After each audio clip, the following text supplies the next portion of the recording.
Welcome to SB electronics. Photonics എന്താണ്? അതാണ് നമ്മളിന്ന് മനസ്സിലാക്കാൻ പോകുന്നത്. വളരെ വലിയ സബ്ജക്റ്റ് ആണെങ്കിലും എത്ര സിമ്പിളായി പരമാവധി പറഞ്ഞു തരാൻ കഴിയും എന്നുള്ള രൂപത്തിൽ ഞാൻ പറഞ്ഞുതരാം.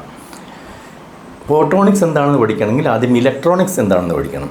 ഇലക്ട്രോണിക്സ് മീൻസ് നിങ്ങൾക്കറിയാം, ഇലക്ട്രോണുകളുടെ ഒഴുക്കാണ് ഇലക്ട്രോണിക്സ്. ഒരു വെള്ളച്ചാട്ടം നമ്മൾ ഉദാഹരണമായിട്ട് എടുക്കുകയാണെങ്കിൽ, വെള്ളച്ചാട്ടം ദൂരത്ത് നോക്കുമ്പോൾ അതിങ്ങനെ ഒന്നിച്ചൊഴുകുന്ന പോലെ തോന്നും നമുക്ക്. അത് ഓരോരു പാത്രത്തിനടുത്ത് അല്പം വെള്ളമെടുത്ത് ഓരോ തുള്ളിയായി ഒരു മുട്ടുസൂചിക്ക് അറ്റത്ത് വരുന്നത് പോലും ഒരു 10-100 വിഭജിച്ച് കഴിഞ്ഞാൽ അതൊരോ കണികകളായി മാറി. അതുപോലെയാണ് ഒരുമിച്ചൊഴുകുമുള്ള അവസ്ഥയും ഓരോന്നെടുക്കുമുള്ള അവസ്ഥയും. അപ്പോൾ ഇലക്ട്രോണിക്സിൻ്റെ കാര്യത്തിൽ ഇലക്ട്രോണുകളുടെ കൂട്ടമായുള്ള ഒഴുക്ക് ഇലക്ട്രോണിക്സ്. അതേപോലെയാണ് നിങ്ങൾക്കറിയാവുന്ന പ്രകാശം, ലൈറ്റ്. മൊബൈൽ ഫോണിൻ്റെ സ്ക്രീനിൽ നിങ്ങൾ കണ്ണിലേക്ക് ലൈറ്റ് വരുന്നു, ട്യൂബിനകത്ത് നമുക്ക് ലൈറ്റ് വരുന്നു, LED ലൈൻ തെളിയുമ്പോൾ ലൈറ്റ് വരുന്നു. ഇതൊക്കെ നിങ്ങളടുത്തേക്ക് കണ്ണിലേക്ക് വരുന്ന എന്താണ്? ലൈറ്റാണ്. ആ ലൈറ്റ് എന്ന് പറയുന്നത് ഫോട്ടോണുകളുടെ കണികകളുടെ രൂപത്തിൽ പറയുമ്പോൾ ഫോട്ടോണുകളാണ്. ആ ഫോട്ടോണുകൾ കൂട്ടമായി വരുന്നതിനാണ് ഫോട്ടോണിക്സ് എന്ന് പറയുന്നത്.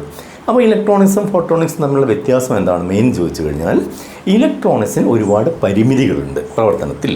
എന്നാൽ ഫോട്ടോണിക്സ് അതിനേക്കാൾ വളരെയധികം സ്പീഡ് കൂടിയതും നമുക്ക് ഉപയോഗിക്കാൻ കഴിയുന്നതാണ്.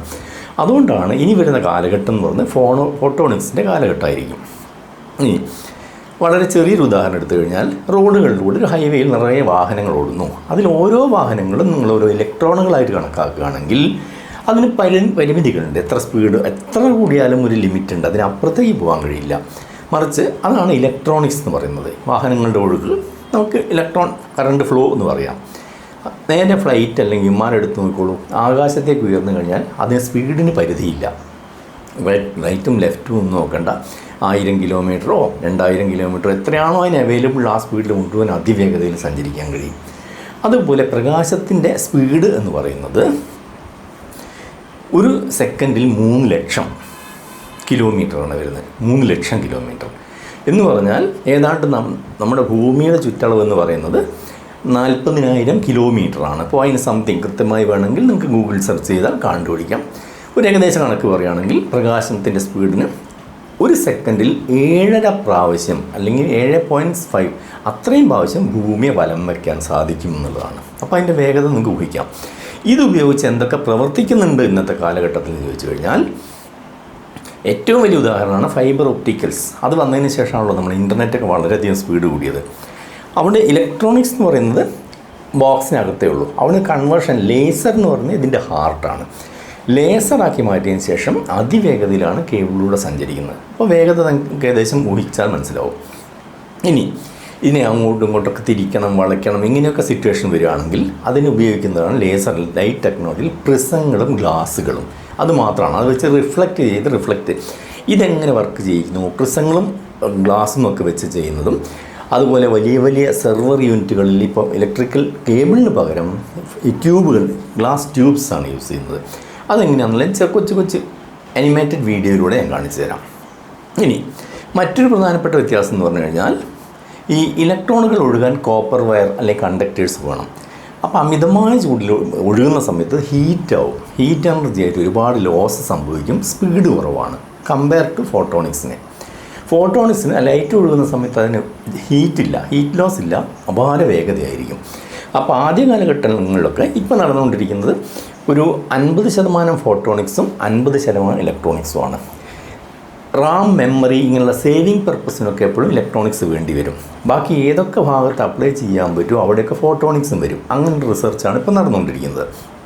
പിന്നെയുള്ള കാലത്ത് നിങ്ങൾ ഫോട്ടോണിക്സിൽ കൂടുതൽ പ്രാവീണ്യം നേടുന്നത് ഭാവിയിൽ ഒരുപാട് ബെനിഫിറ്റ് ആയിരിക്കും. അപ്പോൾ അതിൻ്റെ ഒരു സ്റ്റാർട്ടിംഗ് ഘട്ടം എന്ന് വേണമെങ്കിൽ പറയാം. ഇനി ഫൈനലിലേക്കാണ് കടക്കാൻ പോകുന്നത്. ഇനി ഞാൻ പറഞ്ഞു, ഇപ്പോൾ മോട്ടോർ ഉദാഹരണമാണ്. ഇലക്ട്രിസിറ്റി ചൂടാവും, ഫാൻ ഹീറ്റാവും. മിക്കവാറും എവിടെയൊക്കെ ആംപ്ലിഫയറിൻ്റെ ഔട്ട്പുട്ട് സ്റ്റേജ് നോക്കൂ, ഓവർ ഹീറ്റ് ആവുന്ന എന്താണ്? ആ ഇലക്ട്രോൺസ് ഒഴുകാനുള്ള ആ ചൂട് മോസ്ഫെറ്റിനകത്തും അല്ലെങ്കിൽ എല്ലാ സ്ഥലത്തും ഒഴുകുമ്പോൾ ആ ചൂട് കൊണ്ടാണ് ഹീറ്റ് വരുന്നത്. ഫൈബർ ഒപ്റ്റിക്കലിൽ അങ്ങനെ ഹീറ്റ് എന്ന് പറഞ്ഞ ഓപ്ഷൻ ഇല്ല, സ്പീഡ് കൂടുതലാണ്.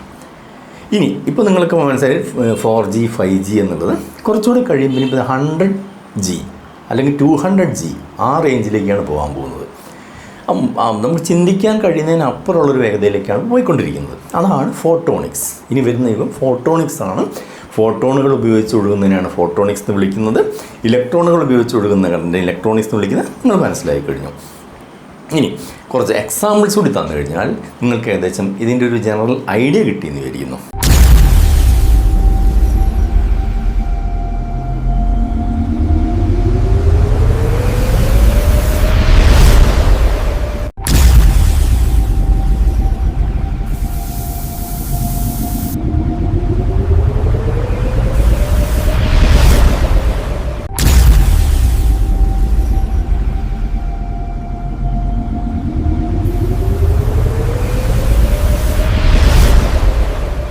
ശേഷം മറ്റൊരു വീഡിയോയുമായി കാണുന്നവരെ ഗുഡ് ബൈ.